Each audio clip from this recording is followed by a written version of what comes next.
ഗലാത്യർക്ക് എഴുതിയ ലേഖനം 2-ാമത്തെ അധ്യായത്തിലേക്ക് എല്ലാ പ്രിയപ്പെട്ടവരെയും ദൈവനാമത്തിൽ സ്വാഗതം ചെയ്യും. നോട്ടിന്റെ ഏറ്റവും ആദ്യം നമ്മളൊരു ഹെഡിങ്ങിനുള്ള സ്പേസ് ആണ് കൊടുത്തിട്ടുള്ളത്. 1-ാമത്തെ അധ്യായം പഠിച്ചപ്പോൾ നമ്മൾ പ്രത്യേകിച്ച് ഹെഡിങ് ഒന്നും പറഞ്ഞില്ല. സത്യസുവിശേഷം എന്നുള്ളതാണ് 1-ാം അധ്യായത്തിന്റെ പ്രധാനപ്പെട്ട വിഷയം. സത്യസുവിശേഷം. 2-ാം അധ്യായത്തിൽ പ്രധാനപ്പെട്ട വിഷയം സുവിശേഷം നൽകുന്ന സ്വാതന്ത്ര്യമാണ്. സുവിശേഷം നൽകുന്ന സ്വാതന്ത്ര്യം. 1-ാം അധ്യായം പ്രധാന വിഷയം സത്യസുവിശേഷമാണ്. 2-ാം അധ്യായം പ്രധാന വിഷയം സുവിശേഷം നൽകുന്ന സ്വാതന്ത്ര്യം. ഇതിങ്ങനെ ഓർത്തു വെക്കണം. ഞാൻ പറഞ്ഞതുപോലെ റോമാലേഖനം ഓർത്തിരിപ്പുണ്ടോ എല്ലാവരും? എല്ലാ അധ്യായങ്ങളുടെയും ഹെഡിങ് അറിയാവോ? 1-ാം അധ്യായം എന്താ പറയുന്നത്? ജാതികൾ പാപികൾ. 2-ാം അധ്യായം യഹൂദന്മാര് പാപികൾ. 3-ാം അധ്യായം വിശ്വാസത്താൽ നീതീകരണം. 4-ാം അധ്യായം അബ്രഹാം വിശ്വാസം നീതീകരിക്കപ്പെട്ടു. 5-ാം അധ്യായം കൃപയിലേക്ക് പ്രവേശിച്ചു.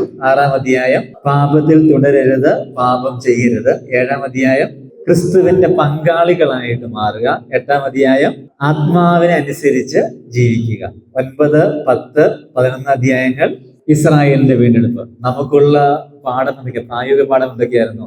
9-ാം അധ്യായം ആത്മഭാരമുള്ളവരാകുക. 10-ാം അധ്യായം ആത്മാക്കൾക്ക് വേണ്ടി പ്രാർത്ഥിക്കുക. 11-ാം അധ്യായം അഹന്തയില്ലാത്തവരായിട്ട് ജീവിക്കുക. 12-ാം അധ്യായം ആത്മീക വരങ്ങളെ കൊണ്ട് അന്യോന്യം ശുശ്രൂഷിക്കുക. 13-ാം അധ്യായം ക്രിസ്തുവിനെ സേവിക്കുക.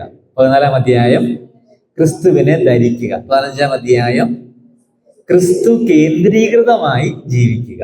16-ാം അധ്യായം ക്രിസ്തു മുഖാന്തരം ഏകജ്ഞാനിയായ ദൈവത്തിന് എല്ലാവർക്കും അറിയാം. Very good. ദൈവം സഹായിക്കണം. ബാക്ക് ടു നമ്മുടെ ഗലാത്യ ലേഖനം 2-ാം അധ്യായം പ്രധാന വിഷയം സുവിശേഷം നൽകുന്ന സ്വാതന്ത്ര്യം. നമുക്കിതിനെ 3 ഭാഗമായിട്ട് തിരിക്കും. അത് പൗലോസിന്റെ യുദ്ധങ്ങൾ എന്നൊരു പേര് നമുക്ക് ഇടാനായിട്ട് പറ്റും. എന്ന് പറയുമ്പോൾ അത് വാളും പരിചയങ്ങളും ഇതല്ല, വാക്കുകൾ കൊണ്ടുള്ള ഡിബേറ്റുകളാണ്, വാഗ്വാദങ്ങളാണ്, അല്ലെങ്കിൽ തർക്കങ്ങളാണ്. ഒരു വിഷയത്തെ ആസ്പദമാക്കിയുള്ള തർക്കങ്ങളാണ് നമുക്ക് ഈ അധ്യായത്തിൽ കാണാനായിട്ട് കഴിയുന്ന പ്രധാനപ്പെട്ട 3 വിഷയങ്ങൾ. 1-ാമത്തെ യുദ്ധം അത് 1-ാം വാക്യം മുതൽ 10-ാം വാക്യം വരെയാണ്. അവിടുത്തെ പ്രധാനപ്പെട്ട വിഷയം രക്ഷ പ്രാപിക്കാൻ എന്ത് വേണം എന്നുള്ളതാണ്. രക്ഷ പ്രാപിക്കുവാൻ എന്ത് വേണം എന്നുള്ളതാണ് 1 മുതൽ 10 വരെയുള്ള വാക്യങ്ങളിലെ വിഷയം. രക്ഷ പ്രാപിക്കുവാൻ എന്ത് വേണം. 11 മുതൽ 18 വരെയുള്ള വാക്യങ്ങളിൽ രക്ഷ പ്രാപിക്കുവാൻ എങ്ങനെ, രക്ഷ പ്രാപിച്ചവർ എങ്ങനെ വേണം, രക്ഷ പ്രാപിച്ചവർ എങ്ങനെ വേണം. 1 തൊട്ട് 10 വരെ രക്ഷ പ്രാപിപ്പാൻ എന്ത് വേണം.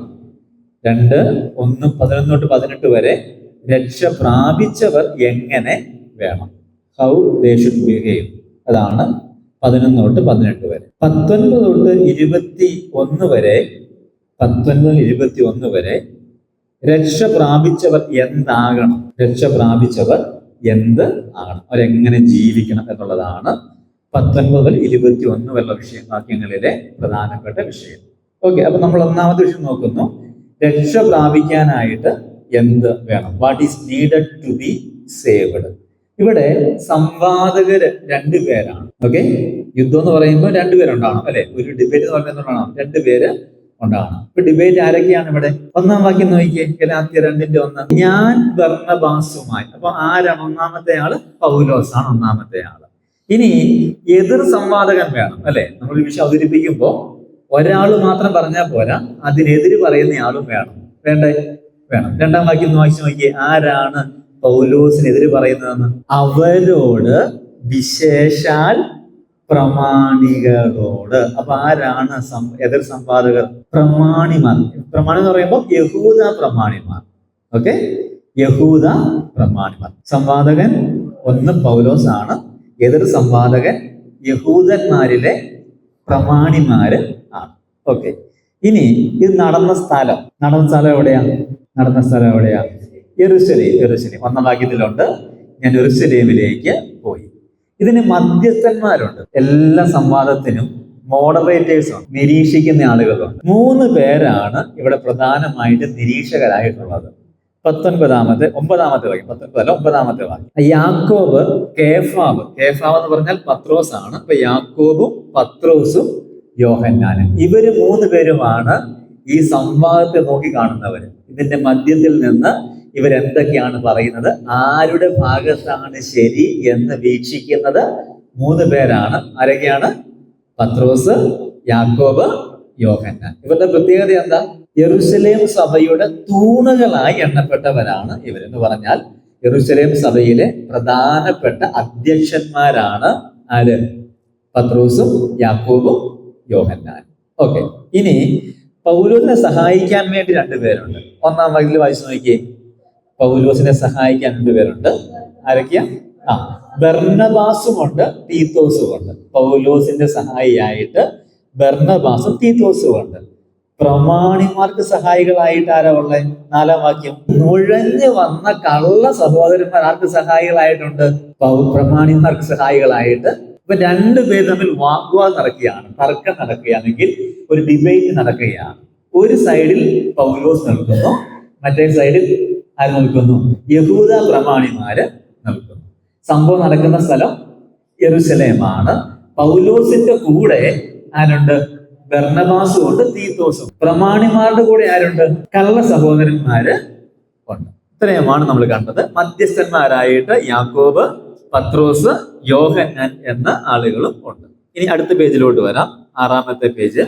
അവിടെ നമ്മൾ കാണുന്നത് എന്തുകൊണ്ടാണ് ഇവിടെ ഒരു ഡിബേറ്റ് നടക്കുന്നത്, എന്താണ് ഇവിടുത്തെ വിഷയം എന്നുള്ളതാണ്. 3-ാം വാക്യവും 4-ാം വാക്യവും. അതായത് നുഴഞ്ഞു വന്ന കുറെ കള്ള സഹോദരന്മാര് എന്ത് ചെയ്തു? ക്രിസ്തുവേശുവിലുള്ള സ്വാതന്ത്ര്യത്തിൽ നിന്ന് ന്യായപ്രമാണത്തിലേക്ക് വിശ്വാസികളെ അടിമപ്പെടുത്താനായിട്ട്. എന്തുകൊണ്ടാണ് ഈ ഡിബേറ്റ് നടന്നത്? ചില കള്ള സഹോദരന്മാർ വന്നു. അവര് വന്നിട്ട് നമുക്കൊരു സ്വാതന്ത്ര്യമുണ്ട്. എവിടെ സ്വാതന്ത്ര്യം ഉള്ളത്? ക്രിസ്തുവേശുവിന്റെ സ്വാതന്ത്ര്യമുള്ളത്. ആ സ്വാതന്ത്ര്യത്തെ വീണ്ടും ന്യായപ്രമാണത്തിലേക്ക് അടിമപ്പെടുത്താനായിട്ട് ശ്രമിച്ചു. അവര് പറഞ്ഞു, യേശു മാത്രം പോരാ, എന്തുകൂടെ വേണം? ന്യായപ്രമാണവും വേണം. വിശ്വസിച്ചാൽ മാത്രം പോരാ, 10 കൽപ്പനയും പ്രമാണിക്കണം. വിശ്വസിച്ചാൽ മാത്രം പോരാ, യഹൂദ പാരമ്പര്യത്തിന്റെ പിൻഗാമികളായിട്ട് നിങ്ങൾ മാറണം. യേശു കർത്താവ് മാത്രം പോരാ, പിന്നെ ആരും കൂടെ വേണം? ന്യായപ്രമാണവും കൂടെ വേണം എന്ന് പറഞ്ഞു. ഇതാണ് ഈ ഡിബേറ്റിന്റെ കാരണം. നുഴഞ്ഞു വന്ന കള്ള സഹോദരന്മാർ ക്രിസ്തുവേശുവിലുള്ള സ്വാതന്ത്ര്യത്തെ വീണ്ടും ന്യായപ്രമാണത്തിലോട്ട് അടിമപ്പെടുത്താനായിട്ട് ശ്രമിച്ചു. അവർ വന്ന് പറഞ്ഞാലും ഇത്രയേ ഉള്ളൂ, യേശു മാത്രം പോരാ, ആര് കൂടെ വേണം? ന്യായപ്രമാണം കൂടെ വേണം. യേശുവിനെ കൊണ്ട് മാത്രം കാര്യമായില്ല, നിങ്ങൾ ന്യായപ്രമാണം കൂടെ അനുസരിച്ചാലേ നിങ്ങൾക്ക് നിത്യരക്ഷ കിട്ടത്തുള്ളൂ. രക്ഷിക്കപ്പെട്ടു, സ്നാനപ്പെട്ടു എന്നതുകൊണ്ട് മാത്രം കാര്യമായില്ല, പഴയ നിയമത്തിൽ പറഞ്ഞിട്ടുള്ള പരിച്ഛേദന ഉൾപ്പെടെ ശബ്ബത്ത് ഉൾപ്പെടെയുള്ള എല്ലാ പ്രമാണങ്ങളും നിങ്ങൾ ആചരിക്കണം. അങ്ങനെ ആചരിച്ചാൽ മാത്രമേ നിങ്ങൾക്ക് എന്തുള്ളൂ? നിങ്ങൾക്ക് മോചനമുള്ളൂ, വിടുതലുള്ളൂ, രക്ഷയുള്ളൂ എന്ന് പഠിപ്പിച്ചു. ഇന്നും പല മതങ്ങളും പഠിപ്പിക്കുന്നത് തന്നെയാണ്. യേശു മാത്രം പോരാ, പിന്നെ ആരും കൂടെ വേണം? പള്ളിയും കൂടെ വേണം. യേശുക്രിസ്തു വിശ്വാസം മാത്രം പോരാ, പിന്നെ എന്തുകൂടെ വേണം? പാരമ്പര്യം കൂടെ വേണം. യേശുവിന്റെ വിശ്വാസം മാത്രം പോരാ, പിന്നെ എന്തുകൂടെ വേണം? പ്രവൃത്തിയും കൂടെ വേണം. ഇതാണ് ഇന്ന് പലരും പഠിപ്പിക്കുന്ന കാര്യം. അവർ പറയുന്നത് യേശു യേശുവിന്റെ കാര്യം ചെയ്തു, ദൈവം ദൈവത്തിന്റെ കാര്യം ചെയ്തു, ഇനി നമ്മൾ നമ്മുടെ കാര്യം ചെയ്യണം. യേശു യേശുവിന്റെ ഭാഗം ക്ലിയർ ആക്കി, രക്ഷാമാർഗം ഒരുക്കി, ഇനി നമ്മൾ പതിയെ വിശ്വസിക്കണം, ഒപ്പം തന്നെ പ്രവർത്തിക്കുകയും ചെയ്യണം. അങ്ങനെയേ രക്ഷ സാധ്യമാക്കുവാനായിട്ട് കഴിയൂ എന്നാണ് ഇന്ന് പല സഭകളും പഠിപ്പിക്കുന്നത്. ഇതേ കാര്യത്തിന്റെ വേറൊരു വശമാണ് അന്ന് യഹൂദന്മാര് പഠിപ്പിച്ചത്. ക്രിസ്തുവേശു മാത്രം പോരാ, വിശ്വാസം മാത്രം പോരാ, ന്യായപ്രമാണവും വേണം. അതിലെ കൽപ്പനകളെല്ലാം നിങ്ങൾ അനുസരിക്കണം. പ്രത്യേകമായിട്ട് ശബത്ത് ആചരിക്കണം. പുരുഷന്മാരെല്ലാം പരിച്ഛേദന സ്വീകരിക്കുകയും വേണം. ഇതായിരുന്നു പ്രശ്നം. ഓക്കെ, ഇനി പൗലോസിന്റെ സമീപനം കൊടുത്തത് എങ്ങനെയാണ് താൻ ഈ കാര്യത്തെ എന്ത് സമീപനമാണ് പൗലോസ് സ്വീകരിച്ചത് മനസ്സിലാക്കാൻ സാധിക്കുന്നുണ്ട്. നമുക്ക് 2-ാമത്തെ വാക്യം ഒന്ന് വായിക്കാം. ഞാൻ ഒരു വെളിപ്പാട് നിമിത്തം അത്രേ പോയത് എന്ന് പറയുമ്പോൾ 1-ാമത്തെ ആശയം, പൗലോസിന് കൃത്യമായ അല്ലെങ്കിൽ പൂർണ്ണമായ ഒരു ബോധ്യം താൻ പറയുന്ന കാര്യത്തെ കുറിച്ചുണ്ടായിരുന്നു. താൻ കേട്ടു പഠിച്ച കാര്യമല്ല, താൻ കേട്ടറിഞ്ഞ ഒരാശയമല്ല, തനിക്ക് കുറെ പേര് പറഞ്ഞു കൊടുത്ത എന്തെങ്കിലും കാര്യമല്ല, തനിക്ക് അതിൽ വ്യക്തമായ ബോധ്യമുണ്ടായിരുന്നു. കഴിഞ്ഞ ക്ലാസ്സിൽ കണ്ടു, താന് യേശു കർത്താവിങ്കൽ നിന്ന് നേരിട്ട് പ്രാപിച്ചു. ദൈവം ക്രിസ്തു യേശുവിനെ തന്നിൽ വെളിപ്പെടുത്താനായിട്ട് തീരുമാനിച്ചപ്പോൾ താൻ ജഡരക്തങ്ങളോട് ചോദിക്കാതെ അറേബ്യയിലേക്ക് പോയി. അവിടെ വെച്ച് ദൈവവുമായി കാര്യങ്ങൾക്കൊരു തീർപ്പുണ്ടാക്കി, തന്റെ സംശയങ്ങൾക്ക് നിവാരണമുണ്ടാക്കി, ദൈവത്തോട് സംസാരിച്ചു, തന്റെ സംശയങ്ങൾക്ക് പരിഹാരം കണ്ടു. അങ്ങനെ പൂർണ്ണമായ ഒരു ബോധ്യം തനിക്ക് ഈ വിഷയത്തിലുണ്ടായിരുന്നു. ക്രിസ്തുവിൽ നമുക്ക് സ്വാതന്ത്ര്യമുണ്ടോ? ക്രിസ്തു മാത്രം മതിയോ അതെയോ ന്യായപ്രമാണവും കൂടെ വേണോ എന്ന വിഷയത്തിൽ ഒരു കൃത്യമായ വെളിപ്പാട് ആർക്കുണ്ടായിരുന്നു? എൻ്റെ അഭിപ്രായത്തിൽ ന്യായപ്രമാണം വേണ്ട എന്നല്ല, ഞാൻ കരുതുന്നത് ന്യായപ്രമാണം വേണ്ട, അങ്ങനെയല്ല അദ്ദേഹം പറഞ്ഞത്. മനസ്സിലായോ? നമ്മൾ പലപ്പോഴും പറയുമ്പോൾ ഞാൻ ഇങ്ങനെ ചിന്തിക്കുന്നു, ന്യായപ്രമാണത്തിന്റെ ആവശ്യമില്ല, അങ്ങനെ പറയാൻ വേണ്ടി സാധിക്കും. ഉദാഹരണം പറഞ്ഞാൽ, രക്ഷയുടെ കാര്യം വരുമ്പോ രക്ഷയ്ക്ക് പ്രവൃത്തികൾ വേണ്ട എന്നാണ് ഞാൻ അനുമാനിക്കുന്നത് പറയാം. അതിന്റെ അർത്ഥം എന്താ? ഒരു ബോധ്യമില്ല, അനുമാനം മാത്രമാണ്. ഞാൻ ചിന്തിക്കുന്നത് എന്താണ്? രക്ഷയ്ക്ക് എന്ത് വേണ്ടെന്ന? പ്രവൃത്തികൾ വേണ്ട. അങ്ങനെയല്ല പൗലോസ് പറഞ്ഞത്. പൗലോസ് പറഞ്ഞത് എനിക്ക് കൃത്യമായ ഒരു വെളിപ്പാടുണ്ട്, ക്രിസ്തുവിൽ നമുക്കൊരു സ്വാതന്ത്ര്യമുണ്ട്, കൃത്യമായ വെളിപ്പാടുണ്ട്. നമുക്ക് എന്തിന്റെ ആവശ്യമില്ല? രക്ഷ പ്രാപിക്കാൻ, നിത്യജീവൻ പ്രാപിക്കാൻ ക്രിസ്തുവിന്റെ കൂടെ, ക്രിസ്തു പ്ലസ് ന്യായപ്രമാണം വേണ്ട. ഏതെങ്കിലും ഒരു പ്രവൃത്തി അതിന് അനിവാര്യമല്ല എന്ന് പൂർണ്ണമായ ബോധ്യം ആർക്കുണ്ടായിരുന്നു? പൗലോസിന് ഉണ്ടായിരുന്നു. രണ്ടാമത്തെ കാര്യം, അതേ വാക്യം പറയുകയാണ്, ഞാൻ ജാതികളുടെ ഇടയിൽ പ്രസംഗിക്കുന്ന സുവിശേഷം അവരോട് വിശേഷാൽ പ്രമാണികളോട് വിവരിച്ചു. അപ്പൊ ഒന്ന്, പൂർണ്ണമായ ബോധ്യമുണ്ട്. രണ്ടാമത്തെ കാര്യം, വ്യക്തമായ വിവരണം. താൻ തന്റെ കാര്യം വളരെ വ്യക്തമായി ജാതികളുടെ മുൻപിൽ പറഞ്ഞു, പ്രമാണിമാരുടെ മുൻപിൽ പറഞ്ഞു, താൻ അവതരിപ്പിച്ചു. What he preach in the mist of Gentiles. ജാതികളുടെ ഇടയിൽ താൻ എന്താണ് പ്രസംഗിക്കുന്നത് എന്ന് ആരോട് പറഞ്ഞു? പ്രമാണിമാരോട് പറഞ്ഞു. ഇതാണ് ഞാൻ പ്രസംഗിക്കുന്ന വിഷയം, എനിക്ക് ദൈവം വെളിപ്പാടാണിത്, ഈ വെളിപ്പാട് ഞാൻ ജാതികളോട് പ്രസംഗിക്കുകയാണ് എന്ന് അദ്ദേഹം പറഞ്ഞു. ഒന്ന്, പൂർണ്ണമായ ബോധ്യമുണ്ട്. രണ്ട്, വ്യക്തമായ വിവരണം അദ്ദേഹത്തിനുണ്ട്. മൂന്നാമത്തെ കാര്യം, അതിന്റെ അഞ്ചാമത്തെ വാക്യം, ഒരു നാഴിക പോലും അവർക്ക് വഴങ്ങി. ഒരു ദൃഢതയുള്ള അഭിവാദങ്ങൾ അദ്ദേഹത്തിന്, ഒരു ദൃഢത, അദ്ദേഹത്തിന്റെ ഓരോ സ്റ്റേറ്റ്മെന്റിനും ദൃഢതയുണ്ട്, ഒരു ഉറപ്പുണ്ട്. അദ്ദേഹം പറയുകയാണ്, ഞാൻ അല്പം പോലും എന്ത് ചെയ്തില്ല അവർക്ക് അവർ കുറെ കാര്യം പറയുന്നുണ്ട്. അവരൊരു പറയുന്നുണ്ടാകും, അബ്രഹാം പരിച്ഛേദനയേറ്റയാളാണ്, അബ്രഹാം ഇങ്ങോട്ട് തലമുറയായിട്ട് പരിച്ഛേദനയേറ്റവരാണ്, അതുകൊണ്ട് പരിച്ഛേദന അനിവാര്യമാണ്. ഈവൻ യേശുക്രിസ്തു പോലും പരിച്ഛേദനയേറ്റയാളാണ്, അതുകൊണ്ട് വിശ്വസിക്കുന്ന എല്ലാവരും ഈ ന്യായപ്രമാണം പ്രമാണിക്കണം. യേശു ന്യായപ്രമാണം നിവർത്തിക്കാൻ വേണ്ടി വന്നയാളാണ്, അതുകൊണ്ട് ന്യായപ്രമാണം മാറ്റിവെക്കാൻ പറ്റുന്നില്ല എന്നൊക്കെ ആര് വാദിച്ചിട്ടുണ്ട്? ഈ പ്രമാണിമാര് വാദിച്ചിട്ടുണ്ട്. പക്ഷെ അദ്ദേഹം പറയുന്ന കാര്യം, പൗലോസ് പക്ഷെ വളരെ ദൃഢതയോടുകൂടെ അല്പം പോലും വഴങ്ങിക്കൊടുക്കാതെ തന്റെ അഭിപ്രായങ്ങളെ, തന്റെ വാദങ്ങളെ അദ്ദേഹം, ദൃഢതയുള്ള വാദങ്ങൾ അദ്ദേഹത്തിന് ഉണ്ടായിരുന്നു. അദ്ദേഹം പറഞ്ഞു, അങ്ങനെയല്ല, എനിക്ക് വെളിപ്പാടുണ്ട്. ദൈവം എന്നോട് പറഞ്ഞു, ക്രിസ്തു യേശുവിൽ നമുക്ക് പൂർണ്ണമായ സ്വാതന്ത്ര്യമുണ്ട്. വീണ്ടും അടിമനുഖത്തിലേക്ക് കുടുങ്ങി പോകേണ്ട കാര്യമില്ല, വീണ്ടും ന്യായപ്രമാണത്തിന്റെ ആവശ്യമില്ല, വീണ്ടും കൽപ്പനകളുടെ പുറകെ നമ്മൾ പോകേണ്ടതായിട്ടില്ല എന്ന്, രക്ഷയ്ക്ക് വേണ്ടി ഇതിന്റെ ഒന്നും ആവശ്യമില്ല എന്ന് വളരെ വ്യക്തതയോടുകൂടെ, ദൃഢതയോടുകൂടെ വാദിച്ചു. ഒരല്പം പോലും പുറകോട്ട് മാറിക്കൊടുത്തില്ല, ഒരല്പം പോലും പുറകോട്ട് മാറിക്കൊടുത്തില്ല. അതായത് ഈ രണ്ടുപേര് തമ്മിൽ വാദിക്കുമ്പോൾ ഒരാള് പമ്മി കഴിഞ്ഞാൽ അടുത്തയാൾ എന്ത് ചെയ്യും? അതിന്റെ മുകളിൽ കയറി വാദങ്ങൾ സ്ഥാപിക്കുകയും ഇദ്ദേഹം പരാജയപ്പെടുകയും ചെയ്യും. അപ്പൊ ഇങ്ങനെ കട്ടയ്ക്ക് നിൽക്കണം. അദ്ദേഹം പറയുന്ന ഓരോ വാചകങ്ങളെയും ഖണ്ഡിച്ചുകൊണ്ട് അതല്ല ഇതാണ് ശരി എന്നിങ്ങനെ എന്താ പറയാ, ഈ നീറ് പോലെ നിൽക്കണം, എന്നാൽ ജയിക്കാൻ പറ്റത്തുള്ളൂ.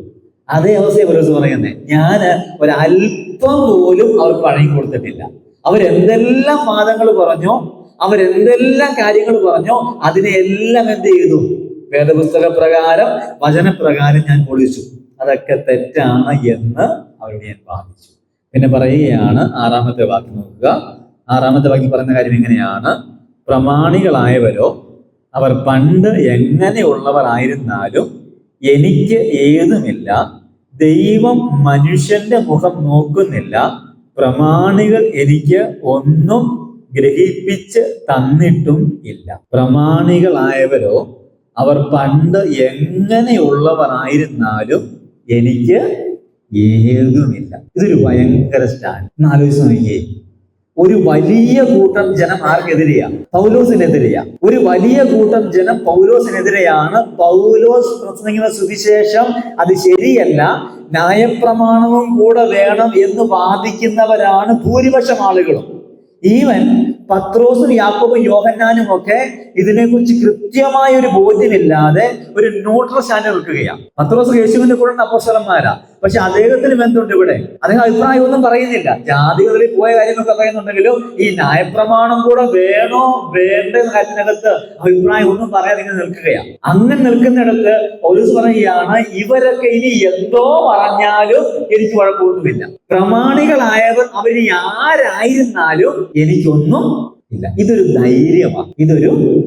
ധൈര്യമാണ്. ഈ ആത്മീയ ശുശ്രൂഷയ്ക്കകത്ത്, പ്രത്യേകിച്ച് ഇത്തരം ഈ ആത്മീയ ലീഡിങ് ശുശ്രൂഷയ്ക്കകത്ത് നമുക്ക് എല്ലാവർക്കും ഉണ്ടായിരിക്കേണ്ട ഒരു ധൈര്യമാണ്, മറ്റുള്ളവർ അവരിനി ആരായിരുന്നാലും നമുക്കൊന്നുമല്ല. കാരണം ദൈവം എങ്ങനെയുള്ളയാളാ? ഇത് ഈ എന്താ പറയുക, മസിൽ പവർ അല്ല. അങ്ങനെ ചിന്തിക്കരുത്. ഓക്കെ, എനിക്ക് മസിൽ പവർ ഉള്ളത് കൊണ്ട്, അല്ലെങ്കിൽ എനിക്ക് ആൾബലം ഉള്ളത് കൊണ്ട് അവരൊക്കെ ഇനി ആരാണ്, അങ്ങനെയല്ല ചിന്തിക്കുന്നത്. ഇവിടെ പറയുന്ന കാര്യം നോക്കുക, ദൈവം മനുഷ്യന്റെ മുഖം നോക്കുന്നില്ല. അപ്പൊ ദൈവത്തിന്റെ മുൻപിൽ പ്രമാണികൾ എന്നൊരാൾക്കാരില്ല. ഇവരൊക്കെ വലിയ ആൾക്കാരല്ലേ, അതുകൊണ്ട് അവരെ ആദ്യം ആദരിച്ചേക്കാം എന്ന ചിന്ത ആർക്കില്ല? ദൈവത്തിനില്ല. ദൈവം എപ്പോഴും ആരുടെ ഭാഗത്താ? സത്യത്തിന്റെ ഭാഗത്താ. ഓക്കെ, ദൈവം എപ്പോഴും ആരുടെ ഭാഗത്താ? സത്യത്തിന്റെ ഭാഗത്താ. അതുകൊണ്ട് ദൈവത്തിന് മുഖപക്ഷം ഇല്ലാത്തത് കൊണ്ട് നാളെ ഇവരെല്ലാം എന്നെ ഇറക്കി വിട്ടാലും എനിക്കൊരു പ്രശ്നവുമില്ല. കാരണം എന്റെ കൂടെ ആരുണ്ടാകും? തന്റെ കായിക ബലം കൊണ്ടെന്ന് കരുതരുത്, തന്റെ ശക്തി കൊണ്ടല്ല, തന്റെ മസിൽ പവർ കൊണ്ടല്ല, തന്റെ മക്കളുടെ സാലറി നോക്കിയിട്ടല്ല, തനിക്ക് എന്തെങ്കിലും വരുന്ന കാര്യങ്ങൾ കൊണ്ടല്ല. തനിക്കൊരു കാര്യം പറയാം, ഞാൻ സേവിക്കുന്ന ദൈവം മുഖപക്ഷമില്ലാത്തവനാണ്. ആ ദൈവം സത്യത്തിന്റെ കൂടെ നിൽക്കത്തുള്ളൂ. അതുകൊണ്ട് പ്രമാണികൾ ഇനി അവരാരായിരുന്നാലും എനിക്കൊരു പ്രശ്നമില്ല. നമുക്കൊക്കെ ഉണ്ടാകേണ്ട ഒരു ധൈര്യമായത്. കാരണം ഇന്ന് നമ്മുടെ സമൂഹം പോയിക്കൊണ്ടിരിക്കുന്നത് ഒരു വലിയ ആപത്തിലേക്കാണ്. ക്രിസ്ത്യാനികൾക്കെതിരെ, ദൈവമക്കൾക്കെതിരെ പല വിധത്തിലുള്ള എന്താ പറയുക, ഈ നമ്മളെ ഇല്ലാതാക്കാൻ, നമ്മളെ തകർക്കാൻ പല വിധത്തിലുള്ള പരിപാടികൾ ഈ ശത്രുവായ പിശാച് ഇങ്ങനെ ഉണ്ടാക്കി വെച്ചിരിക്കുകയാണ്. നമുക്ക് പരസ്യമായി ദൈവത്തെ ആരാധിക്കുവാൻ ഇനി എത്ര നാൾ കഴിയും എന്ന് നമുക്ക് അറിഞ്ഞുകൂടാത്ത ഒരു സാഹചര്യമാണ് നമ്മുടെ മുമ്പിലുള്ളത്. നമുക്ക് ഇന്ന് സന്തോഷമുണ്ട്, സൗകര്യമുണ്ട്, നമുക്കിന്ന് സ്വാതന്ത്ര്യമുണ്ട്. നമുക്ക് നമ്മുടെ സ്വന്തം വണ്ടിയിൽ വാഹനം ഓടിച്ചു വന്ന് നമ്മുടെ സ്വന്തം മുറ്റത്ത് പാർക്ക് ചെയ്ത് നമ്മുടെ സൗകര്യത്തിന് ആരാധിക്കാം. പക്ഷെ നാളെ ഈ അവസ്ഥയ്ക്ക് മാറ്റം വരാനുള്ള സാധ്യതകളുണ്ട്. അങ്ങനെ മാറ്റം വരാനുള്ള സാധ്യതകളുണ്ട്. ആ മാറ്റം വന്നാൽ നമ്മിൽ എത്ര പേര് ആരാധനയ്ക്ക് ഉണ്ടാകും എന്നുള്ള കാര്യത്തിലാണ്, അവിടെയാണ് നമ്മൾ അറിയുന്നത് യഥാർത്ഥ വിശ്വാസി ആരാണ്. അവിടെയാണ് നമ്മൾ അറിയുന്നത് യഥാർത്ഥ പോരാളി ആരാണ് എന്ന്. അവിടെയാണ് നമ്മൾ അറിയുന്നത് കർത്താവിന് നിലനിൽക്കുന്നയാൾ ആരാണ് എന്ന്. ഇവിടെ നോക്കുക, പൗലോസിന് തന്റെ കായിക ബലത്തിലല്ല, ദൈവത്തിന്റെ സ്വഭാവത്തിലുള്ള വിശ്വാസം. എന്റെ ദൈവം മുഖപക്ഷം കാണിക്കത്തില്ല. ഇവരെത്ര വലിയവരാണെങ്കിലും ഞാൻ എന്റെ സ്റ്റാൻഡിൽ ഉറച്ചു. നമ്മൾ ആത്മീയമായി ചില സ്റ്റാൻഡ് എടുക്കുമ്പോൾ ആൾക്കാരൊക്കെ പറയുന്ന കാര്യമാണ്, ബ്രദറെ ഇത്രയും സഭകൾ അതിനെ അനുകൂലിക്കുമ്പോൾ ബ്രദർ മാത്രം എന്തിനാ ഇതിനെ പ്രതികൂലിച്ച് പറയും? ഇതാ ഒരു ചോദ്യം. അവർക്ക് ആർക്കും ഭജനപരിജ്ഞാനം ഇല്ലാത്ത ഇതാ ചോദ്യം ആളുകളുടെ. നമ്മൾ ഏതെങ്കിലും ഒരു ആശയം തെറ്റാന്ന് പറയും, ഇന്ന സഭ ചെയ്യുന്നില്ലേ, കൊട്ടാരക്കരയിലെ ബാക്കി 70 സഭക്കാർക്കും പറ്റും, പിന്നെ നമുക്ക് വന്ന പറ്റാത്ത. എന്ന ആൾക്കാർ ചോദിക്കുന്നത്. കൊട്ടാരക്കരയിലെ 70 സഭക്കാരും ചെയ്യുന്നതല്ല നമ്മുടെ വിഷയം. ഇനി കേരളത്തിനകത്തുള്ള എല്ലാ ബ്രദറുകാരും ചെയ്താലും നമ്മൾ ചെയ്യണമെങ്കിൽ ബൈബിളിനകത്ത് ഉണ്ടാകണം. അതായിരിക്കും നമ്മുടെ സ്റ്റാൻഡേർഡ്. അല്ലാതെ അവര് ചെയ്യുന്നുണ്ട് ഇവര് ചെയ്യുന്നുണ്ട് അവരങ്ങനെ ഇവരങ്ങനെയാ, നാളെ അവർ നമ്മൾ ഒറ്റപ്പെടുത്തിക്കോട്ടെ. കർത്താവിന് ലോകം അനുകൂലമായിരുന്നില്ലെങ്കിൽ, കർത്താവിന് അന്നത്തെ ആത്മീയ അന്തരീക്ഷം അനുകൂലമായിരുന്നില്ലെങ്കിൽ, കർത്താവിന് അന്നത്തെ ന്യായപ്രമാണം വഹിക്കുന്നവരായ യഹൂദന്മാര് അനുകൂലമായിരുന്നില്ലെങ്കിൽ, പിന്നെ നമ്മൾ എന്തിനാണ് കുറെ പേർ നമുക്ക് അനുകൂലമാകുമെന്ന് കരുതുന്നത്? ഈ ലോകം മൊത്തം പ്രതികൂലമായാലും നമുക്കൊരു പ്രശ്നമില്ല. കാരണം നമുക്ക് അനുകൂലമായിട്ട് ആരുണ്ട്? ദൈവമുണ്ട്. ഇപ്പൊ പൗലോസിന്റെ സമീപനമാണ്, തനിക്ക് തന്റെ ദൈവത്തെ കുറിച്ചുള്ള കൃത്യമായ ബോധ്യമുണ്ട്. തന്റെ സമീപനമാണ് തന്റെ ദൈവത്തെ കുറിച്ചുള്ള കൃത്യമായ, എന്റെ ദൈവം എന്റെ പക്ഷം, കാരണം ഞാൻ സത്യത്തെ ബോധിക്കുന്നു, ഞാൻ ട്രൂത്തിന്റെ കൂടെ നിൽക്കുന്നയാളാണെന്ന് ബോധ്യം അദ്ദേഹത്തിനുണ്ട്. വേഗത്തിൽ മുന്നോട്ട് പോകട്ടെ. പൗലോസിന്റെ 4 സമയങ്ങളുണ്ട്. 1, പൂർണ്ണമായ ബോധ്യമുണ്ട്. 2, വ്യക്തമായ വിവരണമുണ്ട്. ദൃഢതയുള്ള വാദങ്ങളുണ്ട്. ദൈവത്തെക്കുറിച്ചുള്ള കൃത്യമായ ബോധ്യം. ദൈവത്തെക്കുറിച്ച് കൃത്യമായ ബോധ്യം. ഇതിന്റെ ഫലം എന്താണ്? ഇതിന്റെ ഫലം 8ാമത്തെ വാക്യം പറയുന്നു, പത്രോസിന് പരിച്ഛേദനക്കാരുടെ ഇടയിലെ സുവിശേഷ ഘോഷണം എന്ന പോലെ എനിക്ക് അഗ്രചർമ്മക്കാരുടെ ഇടയിലെ സുവിശേഷ ഗുണം പരമേൽപ്പിച്ചിരിക്കുന്നു എന്ന് കണ്ട് എനിക്ക് ലഭിച്ച കൃപ അറിഞ്ഞും കൊണ്ട് തൂണുകളായി എണ്ണപ്പെട്ടിരുന്ന യാക്കോബും കേഫാവും യോഹന്നാനും ഞങ്ങൾ ജാതികളുടെ ഇടയിലും അവർ പരിച്ഛേദനക്കാരുടെ ഇടയിലും സുവിശേഷം അറിയിപ്പാൻ തക്കവണ്ണം എനിക്കും ബർന്നബാസിനും കൂട്ടായ്മയുടെ വലങ്കൈ തന്നു. ഇനി 3-ാം വാക്യം ഒന്ന് വായിച്ചു നോക്കാം. എന്റെ കൂടെയുള്ള തീത്തോസ് യവനൻ എങ്കിലും പരിച്ഛേദന ഏൽപ്പാൻ അവനെ ആരും നിർബന്ധിച്ചില്ല. അപ്പൊ എന്താണ് ഫലം ഉണ്ടായത്? 1ാമത്തെ ഫലം, ഇവർക്ക് ബോധ്യം വന്നു. എന്താ ബോധ്യം വന്നേ?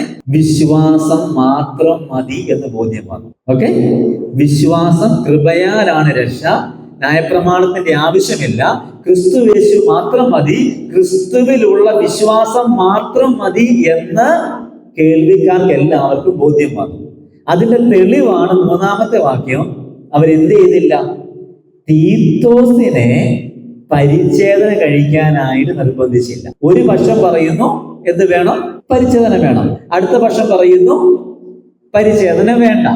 നടുക്കൊരാളുണ്ട് പരിച്ഛേദന ഏൽക്കാത്തയാള്. ഓക്കെ, അപ്പൊ വിജയിച്ചത് പരിച്ഛേദന വേണം എന്ന് പറയുന്നവരായിരുന്നില്ല. എന്ത് ചെയ്യണമായിരുന്നു? തീത്തോസിനെ പരിച്ഛേദന ഏൽപ്പിക്കണമായിരുന്നു. വേണ്ടേ? ഇപ്പൊ നമ്മൾ പറയുകയാണ്, രക്ഷയ്ക്ക് വിശ്വാസവും സ്നാനവും ആവശ്യമാണ്, അല്ലെങ്കിൽ നിർബന്ധമാണ്. സ്നാനപ്പെട്ടാൽ മാത്രമേ രക്ഷ ഉണ്ടാവൂ എന്ന് പറയുന്നിരിക്കട്ടെ. ഉദാഹരണമാണ് എന്ന് പറയും. നമ്മൾ വാദിക്കുക. അടുത്ത ഗ്രൂപ്പുകാർ വാദിക്കുകയാണ്, സ്നാനം ഒരു നിർബന്ധമായ കൽപ്പനയാണെങ്കിലും അത് രക്ഷയ്ക്ക് വേണ്ടിയല്ല, രക്ഷിക്കപ്പെട്ടവർ ചെയ്യേണ്ട കാര്യമാണ്. അതുകൊണ്ട് സ്നാനം അനിവാര്യമല്ല എന്ന് നമ്മൾ പറയും. മറ്റൊരു കൂട്ടർ വാദിക്കുന്നു. ജയിക്കുന്നത് ആരാണോ അതിന്റെ അടിസ്ഥാനത്തിലായിരിക്കും തീരുമാനങ്ങൾ ഉണ്ടാകും. നമ്മുടെ മുൻപിലുള്ള ആളുകൾ സ്നാനപ്പെടാത്തവരുണ്ടെങ്കിൽ രക്ഷയ്ക്ക് വേണ്ടി ആരും സ്നാനപ്പെടേണ്ടതില്ല എന്ന് പറയും. കാരണം എന്താ? വിജയിച്ചതാരായിരിക്കും? സ്നാനം വേണ്ടെന്ന് പറഞ്ഞവരായിരിക്കും. ഇവിടെ അതാ സംഭവിച്ചേ. ഇവിടെ സംഭവിച്ച കാര്യം, ക്രിസ്തുയേശു മാത്രം പോരാ, പരിച്ഛേദനയും വേണം എന്ന് കുറച്ചു പേര് വാദിച്ചു. പൗലോസ് വാദിച്ചു ക്രിസ്തുയേശു മാത്രം മതി, പരിച്ഛേദന വേണ്ട. നടുക്കൊരാളുണ്ട് പരിച്ഛേദന ഏൽക്കാതെ തീത്തോസ്. ആരും തീത്തോസിനോട് പരിച്ഛേദന ഏൽക്കണമെന്ന് പറഞ്ഞില്ല. അതിന്റെ അർത്ഥം പൗലോസ് ജയിച്ചു, പൗലോസിന്റെ വാദം ജയിച്ചു. ക്ലിയർ ആയോ? പൗലോസിന്റെ വാദം. അപ്പൊ കൂടെ ബോധ്യം വന്നു. രണ്ടാമത് അവർ ആ വിഷയത്തെ, 3ാമത് വിഷയം അംഗീകരിച്ചു. രണ്ടാമത് പറയുകയാണ് എന്റെ കൂടെ അവര് നിന്നോയ്ക്കും. 9ാമത്തെ വാക്യം പറയുകയാണ്, കൂട്ടായ്മയുടെ വലങ്കൈ എനിക്ക് തന്നു. കൂട്ടായ്മയുടെ വലങ്കൈ എനിക്കും ബർന്നബാസിനും തന്നു. കൂടെ നിന്നു. ഞങ്ങൾ നിന്റെ കൂടെയുണ്ട് എന്ന് ആര് പറഞ്ഞു? പത്രോസും പറഞ്ഞു, യാക്കോബും പറഞ്ഞു, യോഹന്നാനും പറഞ്ഞു. അതാണ് ഇതിന്റെ ഫലം. ഈ വാഗ്വാദം കൊണ്ട്, ഈ തർക്കം കൊണ്ട്, ഈ ഡിബേറ്റ് കൊണ്ട് ഉണ്ടായ ഫലം എന്ന് പറയുന്ന ഒന്ന്, വിശ്വാസം മാത്രം മതി എന്ന് അംഗീകരിച്ചു. അത് മാത്രമല്ല, അവർക്ക് എല്ലാവർക്കും അത് ബോധ്യം വന്നു. അവരെന്ത് ചെയ്തു? കൂടെ നിന്നു. ഇനി 10ാമത്തെ വാക്യം ഒരു കാര്യം കൂടെ ചെയ്യുന്നുണ്ട്. എന്ന് ചോദിച്ചു കഴിഞ്ഞാൽ, ദരിദ്രരെ ഓർത്തുകൊള്ളണം എന്ന് മാത്രം അവർ പറഞ്ഞു. അങ്ങനെ ചെയ്യുവാൻ ഞാൻ ഉത്സാഹിച്ചിരിക്കുന്നു. സുവിശേഷവുമായി പോയപ്പോൾ പറയുകയാണ്, നിങ്ങൾ എന്ത് ചെയ്യണം? ദരിദ്രരെ ഓർക്കണം. അത് ആ നിർദ്ദേശം കൂടെ കൊടുത്തു. ദരിദ്രരെ എന്ത് ചെയ്യരുത്? മറന്നു കളയരുത്. പാവപ്പെട്ടവരെ മറന്ന് കളയരുത്. പാവപ്പെട്ടവരെ വേണ്ടാന്ന് വെക്കരുത്. പാവപ്പെട്ട വീടുകളിൽ പോകാതിരിക്കരുത്. പണക്കാരെ മാത്രം തേടി പോകരുത്. പണക്കാര് വേണ്ടെന്നല്ല, അവർക്ക് രക്ഷ വേണ്ടെന്നല്ല. പക്ഷെ ദരിദ്രർ എന്ത് ചെയ്യാൻ പാടില്ല? മറന്നു കളയാനായിട്ട് പാടില്ല. നമ്മൾ ഇങ്ങനെ ചിന്തിച്ചു നോക്കുക. ഏത് സ്ഥലത്തും ഒരു സഭ വളരാനായിട്ട് സഹായകമാകുന്നത് പണമുള്ളവരായിരിക്കും, അല്ലേ? ഏത് സ്ഥലത്തും ഒരു സഭയ്ക്ക് അടിസ്ഥാനപരമായ കാര്യമൊക്കെ നേടാൻ വേണ്ടിയിട്ട് ഒരു സ്ഥലം വാങ്ങിക്കാൻ, ഒരു കെട്ടിടം പണിയാൻ, അല്ലെ, ഒരു വീട് വാടകയ്ക്ക് എടുക്കാൻ, അങ്ങനെയുള്ള കാര്യത്തിനൊക്കെ സഹായം എപ്പോഴും ആരാ? പണം ഉള്ളവരാ. പണമുള്ളവരുണ്ടെങ്കിൽ ഈസി ആയിട്ട് കാര്യങ്ങൾ നടക്കും. പക്ഷെ അങ്ങനെ ചിന്തിച്ചെന്ത് ചെയ്യരുത്? പണമുള്ളവരെ മാത്രം തേടി പോകരുത്. ഇതൊരു ചെറിയ വീടാണോ, ഇത് വേണ്ട, നമുക്ക് അപ്പുറത്ത് പോകാം, വലിയ വീട്ടിൽ പോകാം എന്ന് പറയരുത്. ദരിദ്രരെ മറന്നു കളയാൻ പാടില്ല. ഇതാ അതിന്റെ ആശയം. പലപ്പോഴും ഈ ദരിദ്രരെ മറന്നു കളയുന്ന ഒരു സ്വഭാവം ആർക്കുണ്ട്? മനുഷ്യർക്കുണ്ട്, ഇല്ലേ? സമ്പത്തുള്ളപ്പോൾ സുഹൃത്തുക്കൾ കൂടുമെന്ന് വായിക്കുന്നില്ലേ? നമുക്ക് ഇഷ്ടം പോലെ കയ്യിൽ പൈസ ഉണ്ടെങ്കിൽ എന്താ? ഇഷ്ടം പോലെ സുഹൃത്തുക്കളാണ്. കയ്യിൽ പൈസ ഇല്ലാതാകുമ്പോ, ദരിദ്രരായി തീരുമ്പോ സ്വന്തം സഹോദരൻ പോലും വഹിക്കും എന്നാ പറഞ്ഞേക്കുന്നത്. ഇതൊരു പൊതുവായ ഒരു കാര്യമാണ്. കയ്യിൽ പണമില്ലാത്തവരെ കൂടെ നിർത്താനോ അവരെ പരിഗണിക്കാനോ സന്നദ്ധരാകാത്ത ഒരു സമൂഹമാണ്, അല്ലെങ്കിൽ രോഗമാണ്, അത് മനുഷ്യ സ്വഭാവമാണ്. അതുകൊണ്ട് പറയുകയാണ്, നിങ്ങൾ എന്ത് ചെയ്യരുത്? സുവിശേഷം പറയാൻ വേണ്ടി പോകുമ്പോൾ അത് പാവപ്പെട്ട വീടാണോ, അവര് വേണ്ട എന്നും പറഞ്ഞ് അങ്ങോട്ട് പോകാതിരിക്കും. അവരെയും എന്ത് ചെയ്തോണം? പരിഗണിച്ചോണം. അത് മാത്രമല്ല, ഇങ്ങനെ വരുന്നവരെ, വിശ്വാസികളായി പാവപ്പെട്ടവർ വരുന്നവരെ, അവരെയും കൂടെ എന്ത് ചെയ്തോണം? അവരെയും കൂടെ ചേർത്ത് പിടിക്കാനും അവരുടെ ആവശ്യങ്ങളിൽ അവരെ സഹായിക്കാനും തയ്യാറാണ്. എനിക്ക് കഴിഞ്ഞ ദിവസം ഒരു പുസ്തകം വായിച്ചു. ആ പുസ്തകത്തിന്റെ പേര് കമ്പിളി കണ്ടത്തെ കൽഭരണികൾ എന്നാണ്. കമ്പിളി കണ്ടത്തെ കൽഭരണികൾ. അതിനകത്ത് എഴുതിയ ആളുടെ പേര് ബാബു എന്ന് പറഞ്ഞൊരു ആളാണ്. അപ്പൊ അതിനകത്തൊരു തന്റെ അനുഭവങ്ങൾ പറയുകയാണ്. ഒരു കത്തോലിക്ക സഭയിൽ ജനിച്ചു വളർന്ന, കുടുംബത്തിൽ ജനിച്ചു വളർന്ന ഒരു പയ്യനാണ്. വളരെ ദരിദ്രരായ കുടുംബമാണ്. അപ്പൊ ഇദ്ദേഹത്തിന്റെ ആദ്യ കുർബാന നടക്കുകയാണ്. ആദ്യ കുർബാന അറിയാലോ, എന്തെന്നറിയാലോ? ആദ്യമായിട്ട് ഈ അപ്പവും വീഞ്ഞോ കൊടുക്കുന്ന ആ സംഭവത്തിന് വിളിക്കുന്ന പേരാണ് ആദ്യ കുർബാന എന്നുള്ളത്. ഇപ്പം മെത്രാനൊക്കെ അങ്ങനെ ആര് വന്നാണ്, ബിഷപ്പ് വന്നിട്ടാണ് എന്ത് ചെയ്യുന്നത്? ഈ ആദ്യ കുർബാന നടത്തുന്നത്. അപ്പോ അങ്ങനെ ദിവസം വന്നു. ഇദ്ദേഹത്തിന്റെ ആദ്യ കുർബാനയാണ്. കൂടെ പെങ്ങന്മാരുടെയും വേറെ കുറെ പേരുടെയും ഉണ്ട്. കുറെ പാവപ്പെട്ട ആൾക്കാരുടെ ആദ്യ കുർബാന. എന്തായാലും തിരുമേനി വന്നു, കാര്യങ്ങളൊക്കെ നടത്തി. എന്നിട്ട് ഈ പാവപ്പെട്ട പിള്ളേർക്ക് പരിപ്പ് വടയും ചായയും കൊടുത്തു. പരിപ്പ് വടയും ചായയും സമ്മാനമായിട്ട്, അല്ലെങ്കിൽ അതിന് ഒരു സ്നാക്സ് ആയിട്ട് കൊടുത്തു. അപ്പൊ ഇവർ ഈ പള്ളിയുടെ പുറകിലെ വരാന്തയിലിരുന്ന് പരിപ്പ് വടയും ചായയും കഴിച്ചുകൊണ്ടിരിക്കുകയാണ്. ഈ പരിപ്പ് വടയും ചായയും കഴിക്കുമ്പോൾ അകത്ത് തിരുമേനിയെ സൽക്കരിക്കുന്നതിന്റെ ശബ്ദമൊക്കെ കേൾക്കാം. അപ്പോൾ അതിലെഴുതുന്ന വാക്ക് ഇങ്ങനെയാണ്: ആട് തിരുമേനി, കോഴി തിരുമേനി, പന്നി തിരുമേനി, പോത്ത് തിരുമേനി എന്നൊക്കെ പറഞ്ഞുകൊണ്ട് ഇറച്ചി ഈ തിരുമേനി മുമ്പിൽ വിളമ്പുമ്പോൾ പരിപ്പോടെയും ചവച്ചുകൊണ്ട് ഞങ്ങൾ കുറെ പാവങ്ങള് പുറത്തിരുന്ന് കരഞ്ഞു.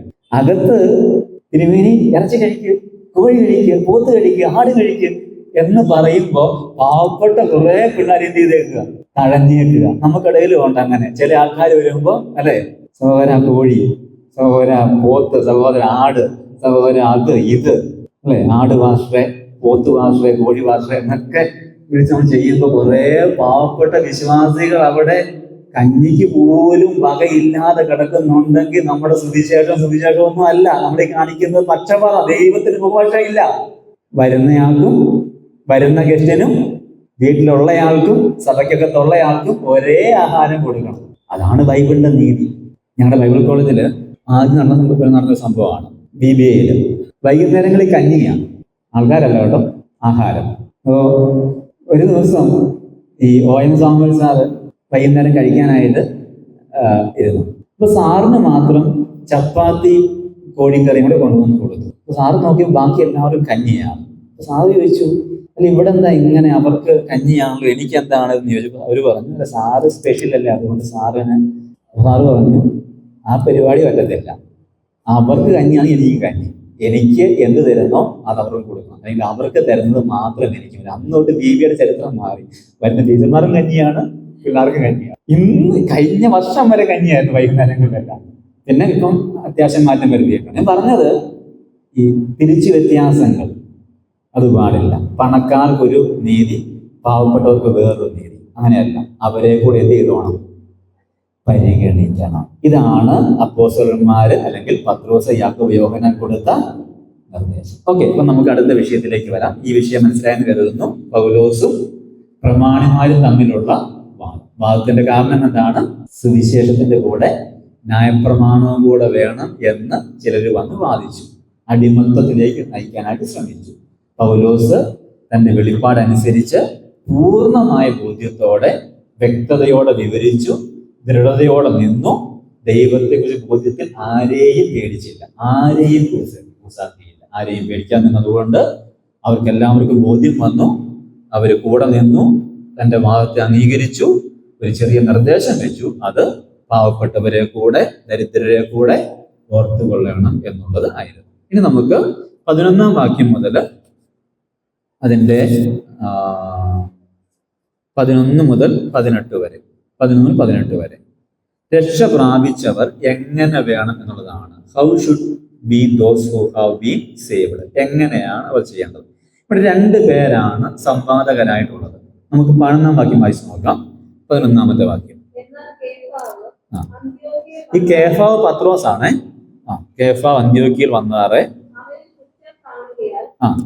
ഞാൻ അഭിമുഖം. കേഫാവാണ് ഒരു വശത്ത് ആരാണ്? പൗലോസ്.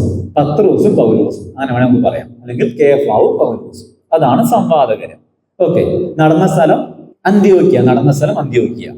ഇനി ഇതിന്റെ ശ്രോതാക്കൾ ആരൊക്കെയാണ്? ആരെല്ലാം കേട്ടു? ഇവര് തമ്മിലുള്ള വാഗ്വാദം ആരെല്ലാം കേട്ടു? 12-ാം വാക്യം വായിച്ചു നോക്കി.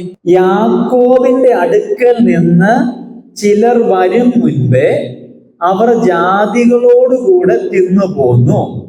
അവർ വന്നപ്പോഴോ അവൻ പരിച്ഛേദനക്കാരെ ഭയപ്പെട്ട് പിൻവാങ്ങി പിരിഞ്ഞ് നിന്നു. 11-ാം വാക്യം പറയുന്നു, ശേഷം യഹൂദന്മാരും കപടം കാണിച്ചതുകൊണ്ട് ബർന്നബാസും അവരുടെ കപടത്തിൽ തെറ്റിപ്പോകുവാൻ ഇടവന്നു. അപ്പം 4 ഗ്രൂപ്പ് ആൾക്കാരാണ് അവിടെ ഉള്ളത്. ഒന്ന്, യാക്കോബിന്റെ അടുക്കൽ നിന്ന് വന്ന യഹൂദന്മാരുണ്ട്, ഒന്നാമത്തെ ഗ്രൂപ്പ് അവരാണ്. രണ്ടാമത്തത് യഹൂദ വിശ്വാസികളുണ്ട്, 13-ാം വാക്യം. ശേഷം യഹൂദന്മാരും. ഇനി ജാതീയ വിശ്വാസികളുണ്ട്, ബർന്നബാസുമുണ്ട്. ഇത്രയും പേരാണ് അവിടെ ഉള്ളത്. ആരൊക്കെയുണ്ട്? വാദിക്കുന്ന ആരൊക്കെയാണ്? പത്രോസും പൗലോസും. ആരൊക്കെ അവിടെ കാഴ്ചക്കാരായിട്ടുണ്ട്, കേൾവിക്കാരായിട്ടുണ്ട്? യാക്കോബിന്റെ അടുക്കൽ നിന്ന് വന്ന യഹൂദന്മാരുണ്ട്, ജാതികളായ വിശ്വാസികളുണ്ട്, അന്ത്യോക്യയിലെ യഹൂദ വിശ്വാസികളുണ്ട്, ബർന്നബാസുമുണ്ട്. ഇത്രയും ക്ലിയർ ആയോ? അങ്ങനത്തുള്ളതാണ്. ഓക്കെ, ഇത്രയും പേരാണ്. എന്താണ് കാരണം? കാരണം ഇതാണ്. ഈ പത്രോസ്, നമ്മൾ വായിച്ച വാക്യത്തിലുണ്ട്, പത്രോസ് മറ്റ് യഹൂദന്മാരിൽ നിന്നും ജാതികളിൽ നിന്നും മാറിയിരുന്ന് ആഹാരം കഴിച്ചു. അന്ത്യോക്യ സഭയില് യഹൂദ വിശ്വാസികളുമുണ്ട്, ജാതിയിൽ നിന്നുള്ള വിശ്വാസികളുമുണ്ട്. അപ്പൊ പത്രോസും യഹൂദന്മാരും എന്ത് ചെയ്തു? അവരിച്ചിരി അപ്പുറത്തോട്ട് മാറിയിരുന്ന് ആഹാരം കഴിച്ചു. ഇവരിപ്പുറത്ത് മാറിയിരുന്ന ആഹാരവും കഴിച്ചു. ഇത്രയോട് വ്യത്യാസം, വേറെ കുഴപ്പമൊന്നുമില്ല. അതിപ്പോ സൗകര്യം നോക്കി അങ്ങോട്ടും ഇങ്ങോട്ടും മാറിയിരുന്ന, അങ്ങനെയല്ല മാറിയിരുന്നത്. സൗകര്യം നോക്കി മാറിയിരുന്നതല്ല, യഹൂദന്മാര് മാത്രം ഒരു സൈഡിലോട്ട് മാറിയിരുന്ന് കഴിക്കുന്നു, ജാതികൾ മറ്റൊരിടത്തോട്ട് മാറിയിരുന്ന് കഴിക്കുന്നു. ഇതാ സംഭവിച്ച കാര്യം. നമ്മൾ ഈ കേരളത്തിന് പുറത്ത് പോയവർക്കറിയാം. കേരളത്തിന് പുറത്തേക്ക് പോയി കഴിഞ്ഞാൽ നമുക്കൊരു മലയാളിയെ കിട്ടിയാൽ പിന്നെ കൂടുതൽ പേരും എന്തായിരിക്കും?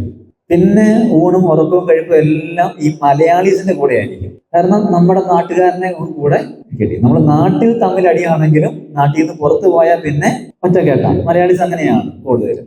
അപ്പം ഒരു ഭാഷക്കാരോടുള്ള അല്ലെങ്കിൽ ഒരു ദേശക്കാരോടുള്ള സ്നേഹം, ഇപ്പൊ ഹിന്ദിക്കാരുടെ ഗ്രൂപ്പായിട്ട് തിരിഞ്ഞ് അവിടെ ഇരിക്കും, തമിഴിൽ വേറെ ഗ്രൂപ്പായിട്ട് അപ്പുറത്ത് മാറിയിട്ടുണ്ടാകും, നമ്മൾ മലയാളി ഗ്രൂപ്പായിട്ട് ഇപ്പുറത്ത് മാറിയിട്ട് ഇങ്ങനെയൊക്കെ ഉള്ള സമ്പ്രദായങ്ങൾ നമ്മൾ കാണാറുണ്ട് കേരളത്തിന് പുറത്തേക്ക് പോയി കഴിഞ്ഞാൽ. പക്ഷെ നോക്കുക, സഭയ്ക്കകത്ത് ഇത് രണ്ട് ഭാഷയല്ല, രണ്ട് ജാതിയാണ്. യഹൂദ ജാതി, ന്യായപ്രമാണമുള്ള, അബ്രഹാമുള്ള, കുറെ പാരമ്പര്യം പറയാനുള്ള യഹൂദന്മാർ, പിന്നെ ന്യായപ്രമാണമില്ലാത്ത, വംശപാരമ്പര്യമില്ലാത്ത, പ്രാഗൽഭ്യം പറയാനില്ലാത്ത, വിശ്വാസത്താൽ രക്ഷയിലോട്ട് വന്ന കുറച്ച് പേര്. ഇവരും വിശ്വാസം വന്നവരാണ്, പക്ഷെ കുറച്ച് പേര്.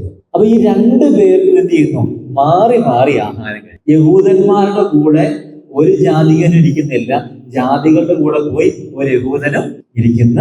ഇന്നത്തെ ഭാഷയിൽ പറഞ്ഞ തിരുവത്താഴത്തിന്റെ അപ്പം ഞാൻ അവന്റെ നിന്ന് വാങ്ങിക്കുന്നില്ല, ഇന്നയാളുടെ നിന്ന് വാങ്ങിച്ചോളാം എന്ന് പറയുന്ന അവസ്ഥ. അത്ര ചുരുക്കി മാത്രമേ ഉള്ളൂ. മനസ്സിലായോ? തിരുവത്താഴത്തിന്റെ അപ്പം ഞാൻ ഇന്നയാളുടെ നിന്ന് മേടിക്കത്തില്ല, ഞാൻ അടുത്ത ആളുടെ നിന്ന് വാങ്ങിച്ചോളാം എന്ന് പറയുന്ന അവസ്ഥ. ഇതാണ് പ്രശ്നം. ഞാൻ ഇന്നയാളുടെ കൂടെ ഇരിക്കത്തില്ല, ഞാൻ ഇന്നയാൾക്ക് കൊടുക്കത്തില്ല, ഞാൻ ഇന്നയാളോട് മിണ്ടത്തില്ല. എന്താ കാരണം? അവനാ ജാതിയാണ്, അവനാ ജാതിയ. പണ്ട് ഒരു സഭയിൽ നടന്ന സംഭവമാണ്. ഒരു പുതിയ സ്ഥലത്ത് പ്രവർത്തനം തുടങ്ങി. ഇതൊക്കെ പറയുന്ന ചെയ്യാൻ പറയാം. പ്രവർത്തനം തുടങ്ങി, കുറച്ച് പേര് രക്ഷിക്കപ്പെട്ടു. അപ്പൊ തൊട്ടടുത്ത സഭയിലുകൊണ്ട് ഇവരെയും കൊണ്ട് പോയി. അപ്പൊ അവിടുത്തെ പ്രധാനപ്പെട്ട ആള് വിളിച്ചിട്ട് പറഞ്ഞു, അതെ, ഇങ്ങനെയുള്ള ആൾക്കാരെയൊക്കെ നിങ്ങൾ അവിടെ സഭ തുടങ്ങുമ്പോൾ കൊണ്ടുവന്നാൽ മതി, ഇങ്ങോട്ട് കൊണ്ടുവരണ്ട. എങ്ങനെയുള്ള ആൾക്കാർ? ഒരു പ്രത്യേക ജാതി ഈ ആൾക്കാരെയൊക്കെ ഇങ്ങോട്ടൊക്കെ കൊണ്ടുവരണ്ട എന്നാ ഇതൊക്കെ ഉണ്ടായേ. തലമുറ 4 പുറകോട്ട് പോയ എല്ലാത്തിൻ്റെയും ജാതി ഒന്നൊക്കെ തന്നെയാണ്. നിറത്തിന്റെ പേരിൽ, ജോലിയുടെ പേരിൽ, പാരമ്പര്യത്തിന്റെ പേരിൽ. എന്തോ പാരമ്പര്യം എന്നാ പറയുന്നത്. നമുക്ക് പറയാൻ എത്ര പാരമ്പര്യം, എത്ര പുറകോട്ട് പറയാൻ പറ്റും? നമ്മൾ പറഞ്ഞു കഴിഞ്ഞാൽ 5 പുറകോട്ട് പറ്റുമായിരിക്കും. അപ്പൻ, അപ്പന്റെ അപ്പൻ, അപ്പൂപ്പൻ, അങ്ങനെയൊക്കെ പറഞ്ഞ് കുറച്ച് പറയാൻ പറ്റുമായിരിക്കും, അല്ലേ? ഒരു 5 പുറകോട്ട് പറയാവും, അല്ലെങ്കിൽ 6 പുറകോട്ട് പോട്ടെ, 10. നമ്മളെപ്പോഴും പറയില്ലേ, 10ാം തലമുറയ്ക്ക് പോലും 10 പുറകോട്ട് പറഞ്ഞാൽ എല്ലാം സെയിമാണ്, ഒരു വ്യത്യാസവും ഇല്ല, എല്ലാവരും സെയിമാണ്. അന്ന് ബ്രാഹ്മണനും ഇല്ല, അല്ലെ, പുതിയ ക്രിസ്ത്യാനിയും ഇല്ല, പഴയ ക്രിസ്ത്യാനിയും ഇല്ല, സൊറിയൻ ക്രിസ്ത്യാനിയും ഇല്ല, അല്ലാത്ത ക്രിസ്ത്യാനിയില്ല, എല്ലാവരും ഒരുപോലെ ആയിരുന്നു. ഇന്നിപ്പോ വന്ന് അതാണോ ഇതാണോ അങ്ങനെയാണോ ഇങ്ങനെയാണോ ഈ പ്രശ്നമായിരുന്നു അവിടെ. ഞങ്ങൾ ജാതികളുടെ കൂടെ ആഹാരം കഴിക്കുന്നില്ല എന്ന് പറഞ്ഞ് ഒരു ഗ്രൂപ്പായിട്ട് മാറി ആഹാരം കഴിച്ചു. പൗലോസ് വന്നു, ഇവർക്കെതിരെ വാദിക്കാനായിട്ട് തുടങ്ങി. അവിടെ ഈ വാദം കൊണ്ട് ചില കാര്യങ്ങൾ നടക്കുന്നുണ്ട്. നമുക്ക് ഉരുത്തിരിഞ്ഞ കുറെ ആശയങ്ങളുണ്ട്. നമുക്ക് 15-ാം വാക്യം മുതൽ 14 മുതൽ 17 വരെ ഒന്ന് വായിക്കാം. 14 മുതൽ 17 നോക്കുക.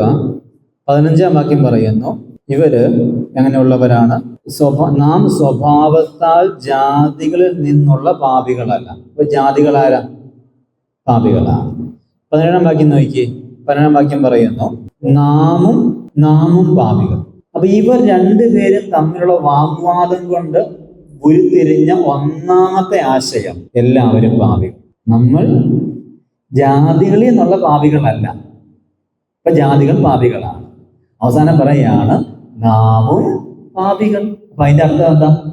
എല്ലാവരും പാപികളാണ്.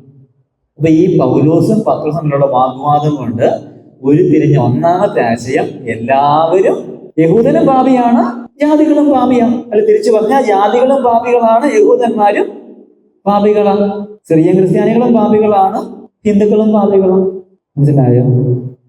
അല്ലാതെ ഞങ്ങൾ വലിയ പാരമ്പര്യത്തിൽ നിന്ന് വന്നവര്, ഞങ്ങൾ ബ്രദർ ജനിച്ചു വളർന്നവര്, ഞങ്ങൾ പെന്തക്കോസ്ത് ജനിച്ചു വളർന്നവര്, അവര് വേറെ സഭയിൽ നിന്ന് വന്നവര്, അവര് വേറെ കൂട്ടത്തിൽ നിന്ന് വന്നവര്, അവര് ഹിന്ദുത്വത്തിൽ നിന്ന് വന്നവര്, അവര് മുസ്ലിമിൽ നിന്ന് വന്നവര്, അങ്ങനെ ഒരു വ്യത്യാസമില്ല. നിങ്ങളും പാപികളാണ്, അവരും പാപികളാണ്, അവരും പാപികളാണ്, നമ്മളും പാപികളാണ്. അല്ലാതെ നമ്മൾ ജനിച്ച ജനനം കൊണ്ട് നമ്മൾ ആരും നീതിയുള്ളവരായി മാറിയിട്ടില്ല. ഒരു ക്രിസ്ത്യാനിയുടെ വീട്ടിൽ ജനിച്ചത് കൊണ്ടോ, ക്രിസ്തീയ പാരമ്പര്യത്തിൽ പറഞ്ഞത് കൊണ്ടോ, ജനിച്ച നാൾ മുതൽ സൺഡേ സ്കൂളിൽ പോയത് കൊണ്ടോ, ബ്രദറിൽ വന്നുകൊണ്ടോ, പെന്തക്കോസ്തിൽ പോയത് കൊണ്ടോ, പള്ളിയിൽ പോയത് കൊണ്ടോ, അങ്ങനെയുള്ള കർമ്മങ്ങളോ അനുഷ്ഠാനങ്ങളോ ആചാരങ്ങളോ ചെയ്തുകൊണ്ടോ നമ്മൾ ആരും നീതിയുള്ളവരായിട്ടില്ല. അവരും പാപികളാണ്, നമ്മളും പാപികളാണ്. അവർ ബൈബിൾ വായിക്കാത്ത പാപി, നമ്മൾ ബൈബിൾ വായിക്കുന്ന പാപി. എത്ര വ്യത്യാസം! അവര് പള്ളിയിൽ പോകാത്ത പാപി, നമ്മൾ പള്ളിയിൽ പോകുന്ന പാപി. അവര് ബീഡി വലിക്കുന്ന പാപി, നമ്മൾ ബീഡി കട്ട് വലിക്കുന്ന പാപി. ഇത്രയും വ്യത്യാസം. കാണാതെ കളിക്കത്തുള്ളൂ, അല്ലേ?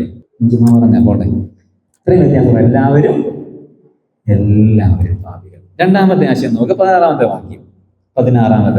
രണ്ടാമത്തെ ആശയം, ന്യായ പ്രമാണത്തിന്റെ പ്രവൃത്തികളാൽ നീതീകരണമില്ല.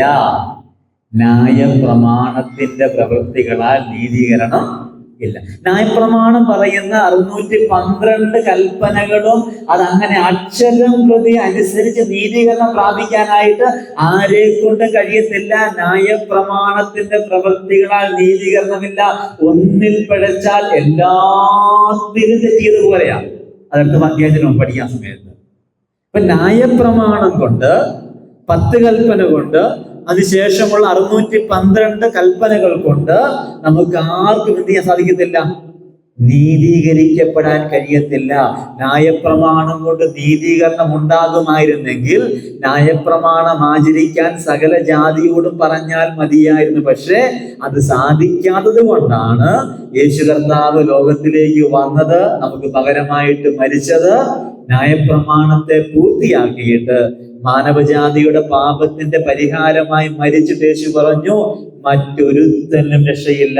നാം രക്ഷിക്കപ്പെടുവാൻ ആകാശത്തിന്റെ കീഴിൽ മനുഷ്യർക്കിടയിൽ നൽകപ്പെട്ട വേറെ ഒരു നാമവും ഇല്ല, യേശു മാത്രം. നീതീകരണം ന്യായപ്രമാണത്താൽ സാധ്യമല്ല എന്ന് അവിടെ തെളിയിക്കപ്പെട്ടു, അല്ലെങ്കിൽ ആ ആശയം അവിടെ ഉരുത്തിരിഞ്ഞു. 16-ാം വാക്യം വീണ്ടും പറയുന്നു, വിശ്വാസത്താലാണ് നീതീകരിക്കപ്പെടുന്നത്. നോക്കുക, അതിന്റെ അവസാന ഭാഗത്ത്, ക്രിസ്തുവേശുവിലുള്ള വിശ്വാസത്താൽ തന്നെ നീതീകരിക്കപ്പെടേണ്ടതിന് ക്രിസ്തുവേശുവിൽ വിശ്വസിച്ചു. അപ്പോൾ നീതീകരണം എങ്ങനെയേ ഉള്ളൂ? വിശ്വാസത്താലേ ഉള്ളൂ. ന്യായപ്രമാണത്തിന്റെ പ്രവൃത്തികളാൽ നീതീകരിക്കപ്പെടുന്നില്ല. എന്നിട്ട് പറയുകയാണ്, നീതീകരണം വിശ്വാസത്താൽ മാത്രം. ഒരു ചെറിയ കരികൂടെയുണ്ട്, ക്രിസ്തുയേശുവിലുള്ള വിശ്വാസത്താൽ മാത്രം. നിന്റെ വിശ്വാസം നിന്നെ പൊറുപ്പിക്കും എന്ന് പറയുന്ന ആൾക്കാരുണ്ട്. അങ്ങനെ ഏതെങ്കിലും വിശ്വസിച്ചാൽ ആ വിശ്വാസത്തെ എല്ലാം പൊറുപ്പിക്കുന്ന പരിപാടി കർത്താവിനില്ല. ക്രിസ്തുയേശുവിലുള്ള വിശ്വാസത്താലാണ് നീതീകരണം. ഞാൻ കുറെ വർഷമായിട്ട് ബ്രദറിൽ പോകുന്നയാളാ, ഞാൻ കുറെ വർഷമായിട്ട് പെന്തക്കോസിൽ പോകുന്നയാളാ, ഞാൻ കുറെ വർഷമായിട്ട് ഡിവാഞ്ചി ചർച്ചിൽ പോകുന്നയാളാ, ഞാൻ കുറെ വർഷം ബൈബിൾ വായിക്കുന്നയാളാ, കർത്താവ് എന്നെയും കൂടെ പരിഗണിക്കാതിരിക്കത്തില്ല. അങ്ങനെ വിശ്വസിക്കുന്ന കാര്യമൊന്നുമില്ല. പണ്ടൊരാള് സുവിശേഷം പറയാൻ വേണ്ടി വീട്ടിൽ പോയപ്പോൾ അവിടുത്തെ അച്ചായൻ പറഞ്ഞു, ഞാനും കർത്താവുമായിട്ട് ഒരളിയൻ ബന്ധമാണ്, അതുകൊണ്ട് കർത്താവ് എന്നെയും കൂടെ എന്ത് ചെയ്യും? സ്വർഗത്തിലോട്ട് കൊണ്ടുപോകുന്നു. അപ്പൊ ഈ പോയ ആൾ ചോദിച്ചു, അളിയൻ ബന്ധം? കർത്താവിന് അളിയനോ? അത് എൻ്റെ പെങ്ങള് കർത്താവിനെ സ്വീകരിച്ചു, നിങ്ങളുടെ കൂട്ടത്തിലാ. അവള് പറയുന്നത് കർത്താവിന്റെ മണവാട്ടിയാന്നാ പറയുന്നത്. അപ്പൊ പിന്നെ എന്റെ പെങ്ങളെ മണവാട്ടിയാണെങ്കിൽ ഞാൻ അടിയനാവുമല്ലോ. പിന്നെ മണവാട്ടി എന്റെ പെങ്ങളെ കൊണ്ടുപോകും, എന്നെ കൂടെ അമ്മാതിരി പരിപാടിയൊന്നും ഇവിടെ എടുക്കത്തില്ല. കർത്താവിന് അളിയനും ഇല്ല, കൊച്ചുമക്കളും ഇല്ല, മക്കൾ മാത്രമേ ഉള്ളൂ. ഇതൊക്കെ ആലങ്കാരികമായി പറഞ്ഞ കുറെ ആശയങ്ങൾ എന്ന് പറഞ്ഞ് അത് മുറുകെ പിടിച്ചുകൊണ്ട് എന്റെ പെങ്ങളെ കൊണ്ടുപോകുന്ന കർത്താവ് എന്നെയും കൂടെ കൊണ്ടുപോകുന്ന വിശ്വസിച്ച് എവിടെ കിടന്ന് അടിക്കത്തേ ഉള്ളൂ. അതാ പറഞ്ഞ് 2 പേര് ഒരുമിച്ച് ഒരു കടലിൽ കിടക്കുമായിരിക്കും, ഒരാളെ കൊണ്ടുപോകും. 2 പേര് ഒരിടത്തിരുന്ന് മാവ് കുടിക്കുമായിരിക്കും, ഒരാളെ കൊണ്ടുപോകും. 2 പേര് വയലിലായിരിക്കും, ഒരാളെ കൊണ്ടുപോകും. ബന്ധങ്ങളുടെ അടിസ്ഥാനത്തിലല്ല, മാനുഷികമായ ബന്ധങ്ങളുടെ അടിസ്ഥാനത്തിലല്ല, ദൈവവുമായുള്ള ബന്ധത്തിന്റെ വിശ്വാസത്തിന്റെ അടിസ്ഥാനത്തിലാണ് നീതീകരണമുള്ളത്. ന്യായപ്രമാണത്തിന്റെ പ്രവൃത്തികളാൽ നീതീകരണമില്ല. മൂന്നാമത്തെ ആശയം, നീതീകരണം വിശ്വാസത്താൽ, ക്രിസ്തുയേശുവിലുള്ള വിശ്വാസത്താൽ മാത്രം. അതുകൊണ്ട് നമ്മളെല്ലാവരും ആത്മാർത്ഥമായി ഉറപ്പുവരുത്തേണ്ടത്, ഞാൻ ക്രിസ്തുയേശുവിൽ വിശ്വസിച്ച് നീതീകരിക്കപ്പെട്ടയാളാണ്. ഞാൻ എപ്പോഴും ഇത് പല ആവർത്തിക്കുന്നുണ്ട്. കാരണം ആരും തള്ളപ്പെട്ടു പോകാനായി. കുറെ വർഷം ഞാൻ പ്രസംഗിച്ചത് കൊണ്ട് എൻ്റെ പ്രസംഗത്തിന്റെ അടിസ്ഥാനത്തിൽ എന്നെ സ്വർഗത്തിൽ കൊണ്ടുപോകത്തില്ല ദൈവം. ഞാൻ ഇനി ക്രിസ്തുയേശു മാത്രമാണ് രക്ഷിതാവ് എന്ന എൻ്റെ ആയുസ് മുഴുവൻ പ്രസംഗിച്ചിട്ടും ഞാൻ വിശ്വസിക്കുന്നില്ല എങ്കിൽ ഞാൻ തള്ളപ്പെട്ടു പോകും. ഞാൻ എൻ്റെ ആയുസ് മുഴുവൻ ഒരു ബ്രദറൻ സഭയിൽ പോയിട്ടും ബൈബിൾ വായിച്ചിട്ടും പ്രാർത്ഥിച്ചിട്ടും ബാക്കിയുള്ള എല്ലാവിധമായ കാര്യങ്ങൾ ചെയ്തിട്ടും ഇനി സ്നാനപ്പെട്ടിട്ടും എല്ലാ കാര്യങ്ങളും ചെയ്തിട്ടും എൻ്റെ ഉള്ളിൽ ക്രിസ്തുവിൽ വിശ്വാസം ഉണ്ടായിട്ടില്ല എങ്കിൽ ഞാൻ തള്ളപ്പെട്ടു പോകും. നമ്മുടെ എല്ലാവരുടെ അവസ്ഥ അതാണ്.